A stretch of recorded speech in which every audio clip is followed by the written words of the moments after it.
Frère, la bataille est dans l'esprit. Nos pensées doivent être soumises à Christ. Nos pensées doivent être envahies par la parole de Dieu. Frère, vous savez ce que Paul a fait? Réfléchissez avec moi.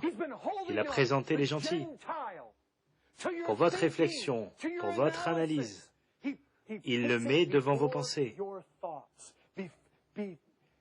afin que vous puissiez l'analyser. Et vous pouvez regarder ça et vous pouvez dire, ok, les gentils sont futiles. Et ensuite, vous entendez un message comme ce qui a été prêché il y a plusieurs semaines sur la futilité de l'esprit, et vous commencez à regarder ça. Waouh, nous étions comme ça, nous étions futiles. Tout ce à quoi nous avons donné notre vie, ce n'était que de la futilité. Et donc, nous commençons à penser de cette manière à chaque fois qu'il y a cette tentation de retourner dans le monde, de retourner vers les tentations, de tous ces trucs qui prennent au piège. Nous pouvons penser de façon logique. Nous pouvons nous lever le matin et penser, je ne veux pas gaspiller ma vie. Je dois revêtir l'homme nouveau. Vous voyez, frère, nous commençons à penser. C'est là où la bataille est gagnée. Je peux garantir que s'il y a certains d'entre vous qui se disent chrétiens et vous vous battez dans la vie, vous ne pensez pas correctement. Vous n'avez pas appris Christ correctement, vous n'avez pas réfléchi à Christ correctement, vous ne l'avez pas appris correctement. Quelque chose est défectueux. Frère, quand vous remplissez votre esprit avec la parole de Dieu tout le temps, la parole est vérité, frère, nous serons sanctifiés par cette vérité, parce que cette vérité envahit l'esprit. Elle affecte la façon de penser. Regardez, cette vérité entre et elle nous rend libres parce qu'elle commence à nous saisir. Et elle nous restreint et elle nous guide dans des directions qui sont justes et que Dieu approuve. Frère, c'est ça. C'est comme ça que vous jetez le vieil homme. Vous arrêtez de penser comme vous aviez l'habitude de le faire. En fait, comment est dirigé le vieil homme? Par les désirs corrompus. Et plutôt que d'être dirigé par les désirs corrompus, vous commencez à être conduit par la vérité. Par un esprit qui pense réellement, par un esprit qui voit les choses droites. Frère, quand vous commencez à jauger les faits, nous avons parlé de ça avant. Frère, les gens vivent d'une certaine manière. Quand ils commencent à réaliser « Waouh, ma vie est courte, je n'ai droit qu'à une cartouche et tout ce que j'ai fait ici n'a de l'importance et je vais me tenir devant Christ un jour et être jugé. » Vous commencez à laisser cette vérité vous contrôler chaque jour. Une des choses, c'était frère, quand nous étions perdus, nous n'avons essayé de réfléchir à ça. Nous n'avons pas essayé de réfléchir à la mort, nous n'avons pas essayé de réfléchir au jugement, nous n'avons pas essayé de réfléchir aux conséquences du péché. Nous n'avons pas essayé de réfléchir à l'enfer. Nous n'avons pas essayé de réfléchir à ça. Frère, nos esprits ont été illuminés maintenant. Nous pouvons prendre la vérité et nous pouvons penser, waouh, vous savez quoi, je n'ai jamais trouvé que le péché était en fin de compte agréable quand j'étais perdu. Je n'ai jamais trouvé qu'en fin de compte il accomplissait et me donnait ce qu'il avait promis de me donner. Je n'ai jamais trouvé qu'il produisait réellement le bonheur dans ma vie. Qu'allez-vous faire maintenant? Allez-vous arrêter de penser ça? Allez-vous arrêter de réfléchir à la futilité? Vous voyez que Paul expose ça pour que nous puissions l'examiner. Vous pouvez dire, oui, c'est exactement comme ça qu'était ma vie. Elle était avide de toute cette sensualité, j'étais dur et j'étais sans cœur, et j'étais étranger à la vie de Dieu. Et oui, je vois que tout est vrai. Et maintenant, vous commencez à penser, bon, attends une seconde, Jésus est venu dans ce monde, et ils l'ont appelé Jésus parce qu'il allait me sauver de mes péchés. Et vous commencez à penser, il est venu dans ce monde pour me délivrer de ce présent siècle mauvais. Et vous commencez à penser, il y a une grandeur illimitée de puissance en moi. Et vous commencez à penser, et vous savez quoi? Si je n'ai pas la sainteté dans ma vie, je lis quelque part dans 2 Timothée, alors je ne suis pas un vase convenable pour que le Maître m'utilise. Et donc, si je veux réellement que ma vie soit fructueuse, il doit y avoir de la sainteté ici, je dois m'y efforcer. Vous commencez à penser, vous savez, l'apôtre Paul le dit comme ça. Nous ne savons pas ce que nous allons être. Mais nous savons ceci. Nous savons que, quand nous le verrons, nous allons être tel qu'il est. Et il dit que tous ceux qui ont cette espérance se purifient. Bon, maintenant, quelle est la logique de ça? Bon, la logique est celle-ci.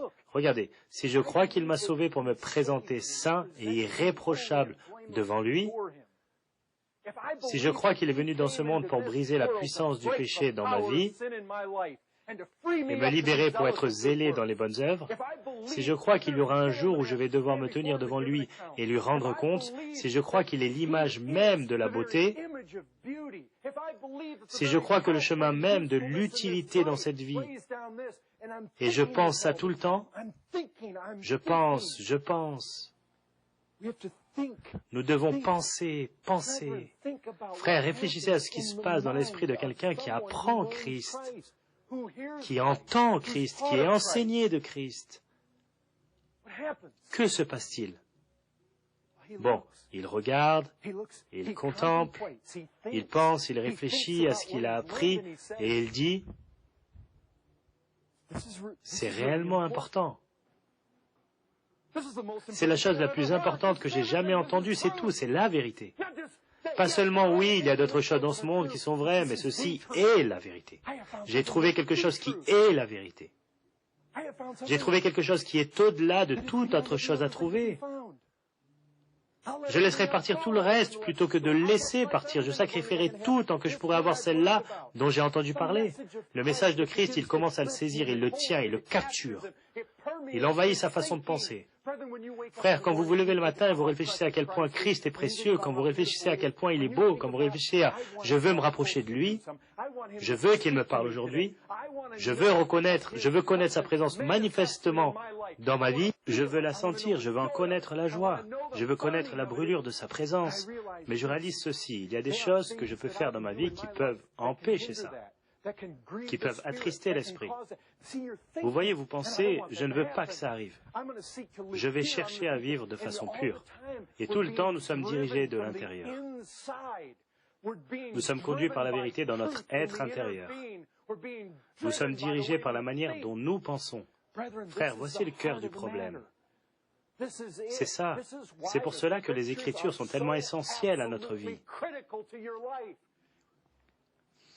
Frères, je vais vous dire ceci aussi. Si c'est à l'image de Dieu, à la ressemblance de Dieu que nous avons été créés, si c'est vrai, vous vous réveillez et vous réalisez, Dieu m'a sauvé, je suis un enfant de Dieu. Il m'a engendré et a mis son image en moi. Pouvez-vous même imaginer ce que Pierre a dit? Nous sommes des possesseurs de la nature divine. C'est une des choses les plus stupéfiantes. C'est stupéfiant. Nous sommes des possesseurs de la nature divine. Frères, une des choses avec lesquelles nous devons envahir notre pensée, si évidemment Dieu lui-même, si l'image de Dieu brûle en moi et s'écoule en sainteté et justice, si c'est réellement ce qu'est l'homme nouveau, alors frère, je dois être contrôlé par une vérité comme celle-là. Je dois venir dans la parole de Dieu et je dois voir Dieu dans toute sa justice. Et je dois voir Dieu dans toute sa sainteté. Je dois voir ça. Dieu est saint, saint, saint. Toute la terre est remplie de sa gloire. Frère, cela ne capturera pas votre âme si vous n'êtes pas dans ce livre.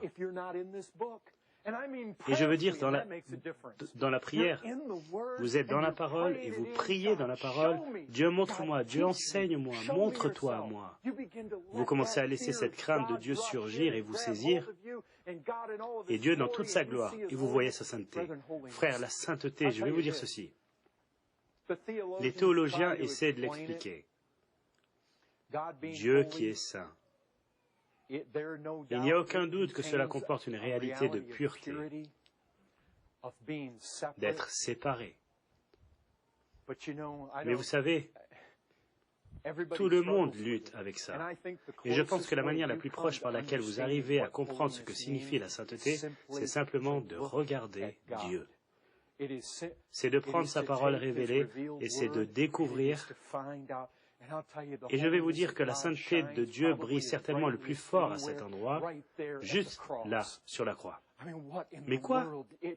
Cela demandait à Dieu lui-même de souffrir sous l'indignation de Dieu lui-même. Dieu souffrant sous Dieu. La sainteté de Dieu dans une haine absolue. Il a les yeux purs, alors regardez le péché. Et il ne peut et il doit être puni. Et il brisera avec sa puissance accablante là où il est. Et Christ devient péché. Je vais vous dire tout d'abord que la croix ne parle pas de nous. Elle parle du saint nom de Dieu. Elle parle de Dieu qui se venge lui-même. Frères, nous commençons à voir ça et cela nous saute dessus. Et nous voyons. Et comme il est juste, comme il est absolument parfait, comme tout au sujet de Dieu est droit, jusqu'au bout des ongles, tout ce qu'il fait est une perfection de justice immaculée. Et frères, j'aurais aimé sortir tout ceci ici dès aujourd'hui. Mais ce n'est pas comme ça que ça se passe. Cela vient par une vie continue passée dans cette parole tout le temps. Et en étudiant, et en méditant, et en s'éloignant, là où, frère, si vous vous éloignez de ce livre et vous n'êtes pas agité, impacté, influencé ou poussé par sa vérité, vous ne le lisez pas correctement. Frère, si vous négligez ce livre, il n'y a simplement aucune excuse. Et priez-le dedans, frère. Cela fait une grande différence quand vous priez, quand vous cherchez Dieu. Souvent, nous n'avons pas parce que nous ne demandons pas. Une des choses, venez dans ce livre, et suppliez. Rappelez-vous, frère, rappelez-vous. Ce sur quoi j'ai insisté au sujet de la prière de Paul, là-bas au chapitre 1, en priant pour que nous puissions avoir une révélation de lui. Nous avons besoin d'une révélation de Dieu, nous avons besoin d'une révélation de sa vérité pour notre âme.